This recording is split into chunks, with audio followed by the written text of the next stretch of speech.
Ипотекийн зээлийг хэрвээ 3 жилийн хугацаатай одоогийн жижиг дунд үйлдвэрлэлийн зээл шиг олгодог бол хинч байр авч чадахгүй.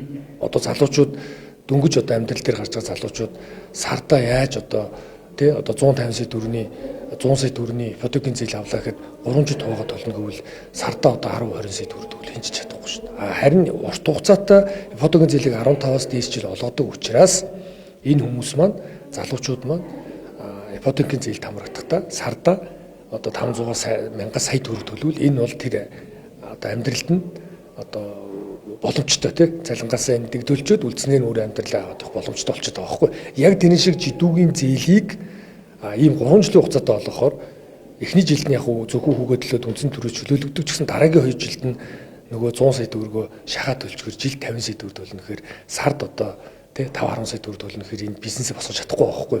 Тэгэхээр ерөөсөө хөрөнгө оруулалтын одоо зээл буюу үйл хөдлөх хөрөнгө барих тий тонгод хөрөмж авах зээлийн 10 түүнээс дээш жилийн хугацаатай ипотекийн зээл шиг. Эргэлтийн зээлийн одоо 2-3 жилийн хугацаатай өгж байгааг нь хамгийн доод нь 5 жилээс дээш өөх. Ингэхээр юу хэрэгтэй гэхээр их усүр хэрэгтэй болж байгаа. Их усүрийг би яг хоригдлын сан ярьж ийн гэхээр их усүрийг орон сууцны ипотекийн зээлийг хоригдлын сангаар дамжуулж олгочтой адилхан жидүүгийн зээлийг хөгжлийн сангаар дамжуулж болох. Хөгжлийн сан яаж бүрдгүүхээр одоогоор мөнгө огт байхгүй. Яагаад байхгүй гэхээр төсөв ашигтай гарсан тохиолдолд энд мөнгө хоригдол төсөв ерөөсөө хязгаарч ашигтай гарахгүй дандаа алдагдaltaа баталж байгаа эсвэл одоо тэнцүү баталж байгаа. Тэгэхээр яг үгээр хөгжлийн санд энэ амнаатын төлбөр болон энэ төрөмж компаниудын ногд ашигаас мөн адилхан хуваарлаад яг ипотекийн зээлийг дэмжиж байгаа шиг жижиг дунд үйлдвэрийн зээлийг дэмжих хэрэгтэй. Тэгвэл энэ жилдээ нэг 200-аас 400 тэрбум төгрөг болиё те.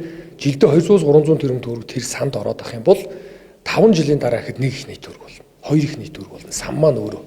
Тэгээд ирвэл энэ нь жинхэнэ утгаараа хөнгөлтөө зээлийг дэмжих санхүүгийн боломжтой болно. Гэхдээ тэр нь хараат бус төрийн оролцоо багтаа ингэж явахгүй бол тэгээд дүүн хэлэх юм бол орлоготой иргэн л орон сууцтай болж чадна. Тэгэхээр бид нар зөвхөн төрийн албан агчид буюу компанид ажиллаж байгаа цалин авж байгаа хүмүүс ипотекийн зээлд хамрагдаж орон сууцтай болоод идэг. Энд нь шинээр одоо хувийн аж ахуй эрхлэх тэр ялангуяа залуу гэр бүлүүд яаж орон сууцтай болох вэ? Банкны шалгуурыг хангахгүй байхгүй. Тэгвэл энд нь жижиг дунд үйлдвэрлэлийг хүн бүрийн хийж чадах тэр одоо хүн сүдэ аж ахуй хөнгөн үйлдвэр те одоо ахуй үйлчилгээ тийм худалдааны энэ салбаруудыг энэ сангаар дэмжиж өгөх юм бол ипотекийн зээлд чамрагдана.